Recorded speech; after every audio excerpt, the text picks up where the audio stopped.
Assalamualaikum warahmatullahi wabarakatuh.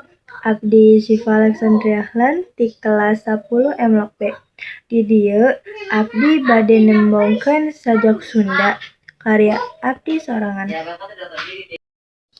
Sajak Asih Nu Teu Luntur karya Syifa Alexandria Ahlan. Dina jero peuting nu sepi kuring emut kana panon anjeun. Cahaya leutik nu ngageler dina hate siga bentang nu teu keungsi pareng. Angin nyiuhan nyebut asma anjeun, sagala hal kurasa deukeut. Sanajan jarak ngahalangan lengkah, asih ieu teu kungsi luntur. Lamun waktu rek misahkeun urang, kuring bakal tetep nyimpen kenangan.